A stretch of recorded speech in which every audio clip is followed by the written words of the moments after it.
This was a much anticipated hearing. It's been pending for a while now, and it lived up to the expectations, at least for users on social media. So it started at around 10:30 p.m. India time. It ended around 4 a.m.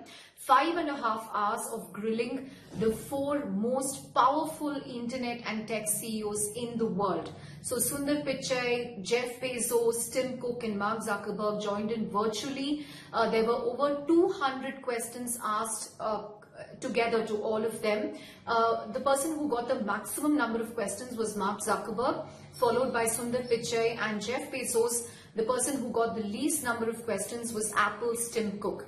If you look at the focus of the questions, for Sundar Pichai, the focus was on Google's dominance in web searches, digital advertising, as well as its mobile operating system. In fact, the first question that he got in this hearing was, why does Google steal content from small businesses? Sundar Pichai said he disagrees with that. If you look at Mark Zuckerberg, lot of questions on its acquisition of Instagram some years ago.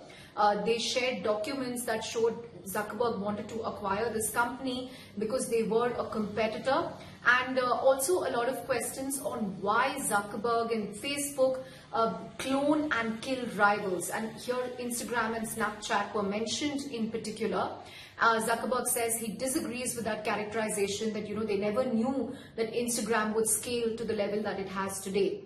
In terms of Jeff Bezos, a lot of questions on how it treats sellers on its platform that it also ends up competing with. So one particular seller shared an audio clip on how her book store on Amazon was abruptly taken down, no explanations given.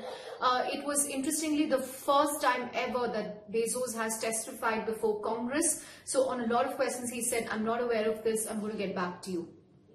Finally, Tim Cook. The focus was completely on the App Store, how it treats developers, third-party apps, if there's parity there. No questions, interestingly, on its supply chain or its reliance on China. So these were some of the questions that were asked. One representative who really stood out for her aggressive line of questioning was Representative Pramila Jayapal, interestingly an American of Indian origin. And there were also some lighter moments also during this 5.5-hour grilling session. Jeff Bezos forgot to unmute himself at one point. He and Zuckerberg were grabbing a snack in between the hearing. There was also one particular representative who asked Pichai why all his mails to his parents go to the spam folder, and one representative mistook something that Twitter had done for Facebook. So these were some of the other things that happened. But it was interesting and humbling to see four powerful CEOs put on the mat and questioned on various aspects of their business, on dominance, on anti-competitive behavior. It made many people wonder in India if the Indian Parliament or the Indian lawmakers will ever do something like this to corporates and entrepreneurs who are similarly monopolies, and they display this kind of anti-competitive behavior. We don't know if that's ever going to happen, but as far as the US case is concerned, they are expected to come up with some proposals and solutions. We have to wait and see if this will translate to something concrete.